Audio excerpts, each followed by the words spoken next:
সবচাইতে বেশি জান্নাতে প্রবেশ করাবে যে আমল, বিষ্ণু বললেন, এক হচ্ছে আল্লাহর ভয়, আরেক হচ্ছে সর্বোত্তম আচরণ। প্রিয় ভাইরা, ইসলামের মেজাজটাকে চিনে নেন, ইসলামের এসেন্সটাকে বুঝে নেন।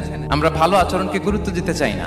অনেক নামাজি লোক দেখবেন নামাজ পড়তে পড়তে কপালে কালো দাগ ফেলে দিচ্ছে, বাসায় বউয়ের সাথে খারাপ আচরণ করে, খিটখিটে মেজাজের, প্রতিবেশীর সাথে শুধু ঝগড়া, কলিগদের সাথে ঝগড়া, মারামারি, দুঃসম্পর্ক, এরকম আছে না নাই বলেন?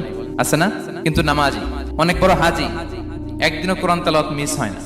তো এত আবাদত করেও সে ইসলামের আসল এসেন্সটাকে ধরতে পারেনি। বিষ্ণু বললেন, সবচেয়ে বেশি জান্নাতে প্রবেশ করাবে যে দুটি আমল, একটি হচ্ছে তাকওয়াল্লাহ, আল্লাহর ভয়, আরেকটি হচ্ছে উত্তম আচরণ, সর্বোত্তম আচরণ। তো আমরা যেন উত্তম আচরণের অধিকারী হই। আমার স্ত্রীর সাথে যেন ভালো আচরণ করি, প্রতিবেশীর সাথে যেন ভালো আচরণ করি, ছেলে মেয়েদের সাথে যেন আমাদের অ্যাটিটিউডটা ভালো থাকে, আচরণটা ভালো থাকে, কলিগের সাথে যেন ভালো থাকে। বিশ্বনবীর আচরণ যেমন ছিল তেমন আচরণ যেন আমরা গড়ে তুলতে পারি। আওয়াজ করে পড়ুন আমিন।